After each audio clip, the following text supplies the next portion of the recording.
next, our focus on the role of Nelson Mandela continues as we talk about his reception here in the U.S., his message and his relationships with Muammar Gaddafi, Yasser Arafat, and Fidel Castro. So I was very happy that he was here, but at the same time I was a little bit concerned that the American people were not going to see exactly what Nelson Mandela stood for, because he was wrapped in sort of an aura, a mythical aura, one might say. In fact, there were comments by some of the organizers of his tour about how they were having to keep some people from seeing him. There were more people that wanted to see him than they had time for, and that people were actually lining up to touch the hem of his garment. Because of that, we have undertaken a campaign to examine some of his positions, namely his position on violence, his position on nationalization of industries, in other words, his economic platform, and certainly his associations with the likes of Muammar Gaddafi and PLO leader Arafat and Fidel Castro of Cuba. And what he said about Fidel Castro being an inspiration to him, and about Cuba standing head and shoulders above the other nations of the world in its support for human rights and liberty. Cubans have been involved in southern Africa, all over Africa, since right after the revolution. Fidel Castro basically could not export his revolution to Latin America as he had hoped, so he turned his attention to Africa, where he was somewhat successful, particularly in Angola. The Cubans have been very supportive of the ANC.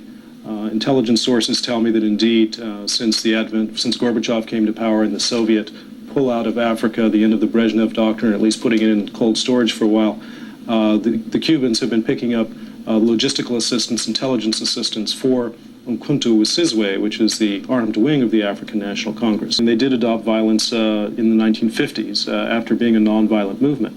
I would hope that Nelson Mandela can come to understand the historic role that he can play at this stage and make a decision now to renounce violence, because he needs to, it would help President de Klerk to fend off the equally violent far right wing, the potentially even more violent right wing, if the ANC were to renounce and suspend the armed struggle.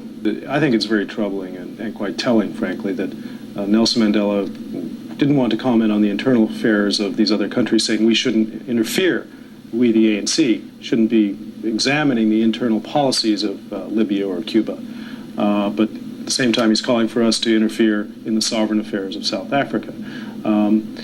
He needs to comment, if he's going to be a moral leader that he's being painted as, about human rights abuses wherever they occur, anywhere in the world. You can't touch Mandela. The man is invincible. He is a true hero. I know that Nelson Mandela has been welcomed as a hero here in the United States, and I think that says more about U.S. race relations and domestic politics than it says about anything else.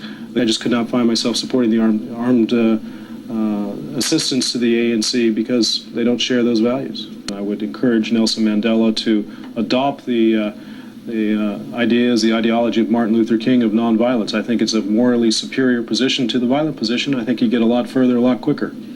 I think you need to be aware that Mr. Mandela is not a politician. He is a warrior. And I think you also need to be aware of the hypocrisy that this country espouses, particularly the various presidents. This is one of the most wickedest countries in the nation.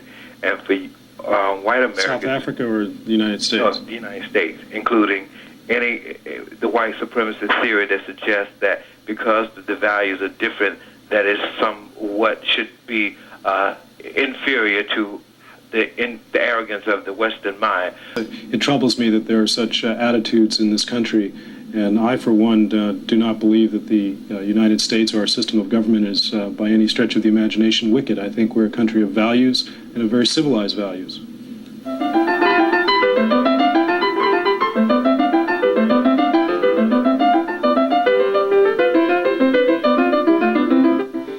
Join C-SPAN on Sunday when we'll air a rally for Nelson Mandela held last night at Detroit's Tiger Stadium. That can be seen Sunday at 5 p.m. Eastern Time, 2 p.m. Pacific Time.